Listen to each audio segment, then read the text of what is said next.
நமது மெய்ப்பரும் நமது மீட்பரும் நமது ஆண்டவருமாகிய இயேசு கிறிஸ்துவில் பிரியமான உறவுகளே, நாள்தோறும் வத்திக்கான் வானொலியின் நிகழ்ச்சிகளை அருள் ஒளி இணையதளம் வழியாக உங்களுக்கு நாங்கள் ஒளிபரப்புகின்றோம். உங்களுக்காக தொகுத்து வழங்குபவர் உங்கள் அன்பு சகோதரன் பேசாலை தாஸ்.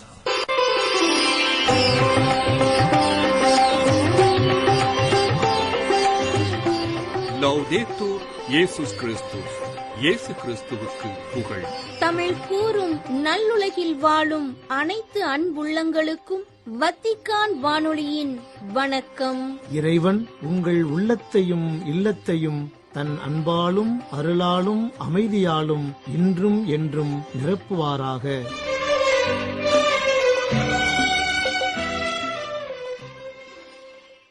அன்பு நேயர்களே, வத்திக்கான் வானொலி இன்று உங்களுக்கு வழங்கவிருப்பவை தடம் தந்த தகைமை, விவிலிய தேடல் மற்றும் செய்திகள். தடம் தந்த தகைமை, தானியேலின் கனவுகளை உய்த்துணரும் ஆற்றல். அந்நாட்களில் தானியேல், அனனியா, மிசாவேல், அசரியா ஆகிய 4 இளைஞர்களுக்கும் கடவுள் அறிவையும் அனைத்து இலக்கியத்தில் தேர்ச்சியையும் ஞானத்தையும் அருளினார். சிறப்பாக தானியேல் எல்லா காட்சிகளையும் கனவுகளையும் உய்த்துணரும் ஆற்றல் பெற்றிருந்தார். அரசன் தன் முன்னிலைக்கு அவர்களை கொண்டு வர வேண்டுமென்று குறித்த நாள் வந்தது. அலுவலர் தலைவனும் அவர்களை நெபுகத்நேசர் முன்னிலையில் கொண்டு வந்து நிறுத்தினான். அரசன் அவர்களோடு உரையாடலானான். அப்பொழுது அவர்கள் அனைவருள்ளும் தானியேல், அனனியா, மிசாவேல், அசரியா ஆகியோருக்கு இணையாக யாரும் காணப்படவில்லை. எனவே அவர்கள் அரசன் முன்னிலையில் பணிபுரியலாயினர். இவ்வாறு சைரஸ் என்ற அரசனது 1ஆம் ஆட்சியாண்டு வரை தானியேல் தொடர்ந்து பணிபுரிந்தார். விவிலியத் தேடல். திருப்பாடல் 68, பாகம் 6. மாபெரும் சபையில் கடவுளை புகழ்வோம். கடந்த வார நமது விவிலியத் தேடலில் சீயோன் மலையே ஆண்டவரின் உறைவிடம் என்ற தலைப்பில் 68வது திருப்பாடலில் 19 முதல் 23 வரையுள்ள இறை வார்த்தைகள் குறித்து தியானித்தோம். இவ்வாரம் அதனை தொடர்ந்து வரும் 24 முதல் 27 வரையுள்ள இறை வார்த்தைகள் குறித்து தியானிப்போம். இப்போது அவ்வார்த்தைகளை பக்தி நிறை மனதுடன் வாசிப்போம். கடவுளே, நீர் பவனி செல்வதை, என் கடவுளும் அரசருமானவர் தூயகத்தில் பவனி செல்வதை அனைவரும் கண்டனர். முன்னால் பாடகரும் பின்னால் இசை கருவிகளை வாசிப்போரும் நடுவில் தம்புரு வாசிக்கும் பெண்களும் சென்றனர். மாபெரும் சபை நடுவில் கடவுளை போற்றுங்கள். இஸ்ரேல் கூட்டத்தில் ஆண்டவரை வாழ்த்துங்கள். அதோ இளையவன் பென்யமீன் அவர்களுக்கு முன்னே செல்கின்றான்.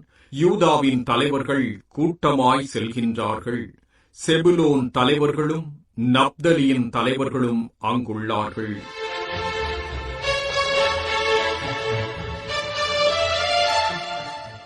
முதலில் ஓர் அழகான கதையுடன் நமது தியான சிந்தனைகளை தொடங்குவோம். அரசர் ஒருவர் தன்னுடைய நாட்டை நல்ல முறையில் ஆட்சி செய்து வந்தார். அவர் தன்னுடைய மக்களுக்கு தேவையானதை அவர்கள் கேட்கும் தருணத்தில் இல்லையென்று கூறாமல் கொடுத்து வந்தார். அதனால் அவர் மீது மக்களுக்கு அளவு கடந்த அன்பு ஏற்பட்டது. அந்த அரசருக்கும் மக்களின் மீது பெரும் பாசம் இருந்தது. ஒரு நாள் அரசருக்கு ஓர் எண்ணம் தோன்றியது. ஏதாவது ஒன்று வேண்டும் என்றாலும் மக்கள் என்னை சந்தித்துதான் பெற்றுச் செல்கின்றனர்.